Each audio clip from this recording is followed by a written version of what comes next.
Good afternoon, everyone. It's story time. Our story is called I Was There 1066, The Norman Conquest.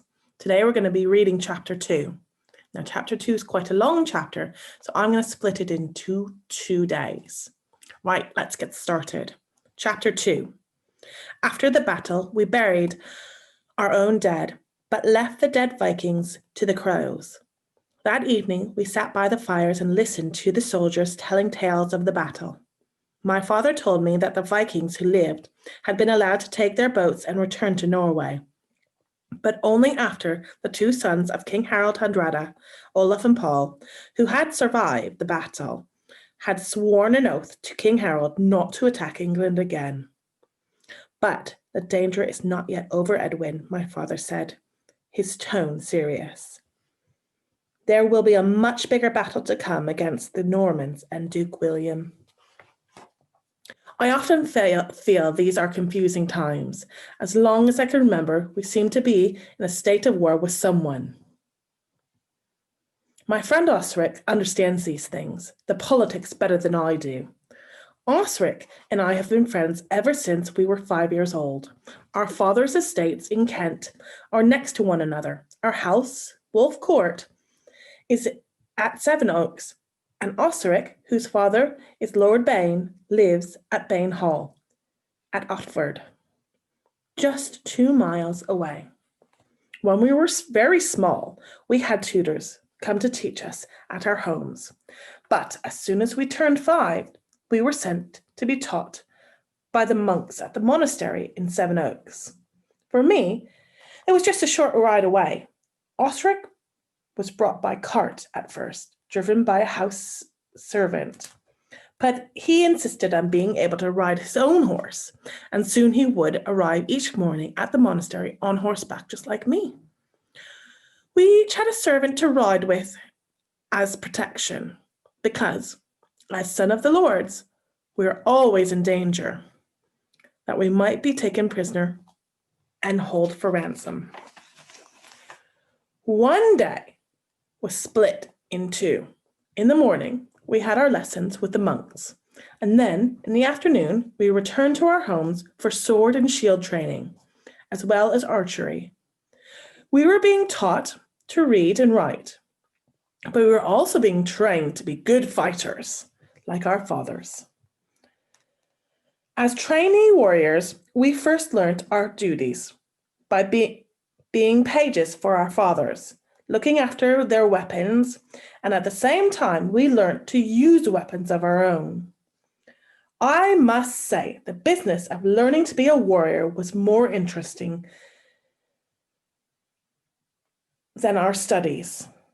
It was the exact opposite for Osric. He loved learning. He could read English and French and Latin, and he gobbled up the languages with glee. I could read English and a bit of French, but I struggled with Latin, which was a mystery to me. Likewise, while Osric's writing was praised for its neatness by the monks, they used to beat me with a leather strap for my poor penmanship because I left splodges of black ink from the nib of my feathered quill on the paper. They made me write it out, the same words over and over until I had written it neat enough that pleased them. At first, I used to resist the beatings with the leather strap, but as time passed, I learned to bear them, deciding they would make me a stronger warrior. My school days seem a long time ago now, as we stand near the battlefield. It was during our long journey north from Kent to face Harald Hardrada and Tostig that Osric had explained to me why the Viking king was invading England and why there was a threat from Duke William of Normandy. It was all because Edward the Confessor had had no children, and there was no heir to the English throne, said Osric. Edward the Confessor had been the King of England until he died earlier this year, in January. Some said He had been a wise and good king. Some said he had done little as king except to build a huge cathedral at Westminster Abbey to show how much he loved God. Osric's father, Lord Bain, had little time for Edward. He preferred warrior kings like our present King Harold. Lord Bain blamed Edward the Confessor for the present situation we were in, and the others trying to claim the throne. The man was a coward, I heard him rage once to my father.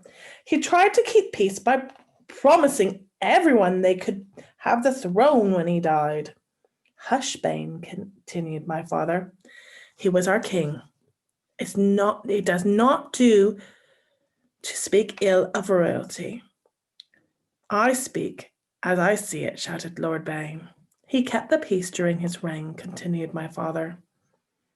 And now we have a war on two fronts, argued Lord Bain. Many people, including my father, think that Edward the Confessor gave too much to the Normans, explained Osric. He was so friendly with Duke William.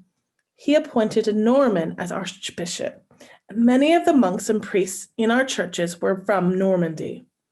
Like some of the monks in our school, I nodded. Right, said Osric.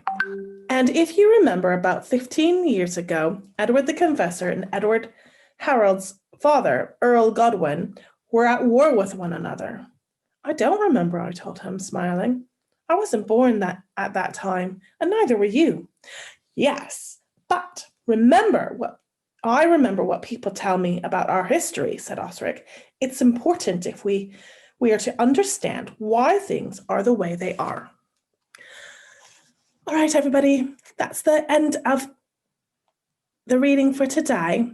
I hope you have a really great day and stay safe. We'll continue the part 2 of chapter 2 next time. All right, have a good day. Bye now.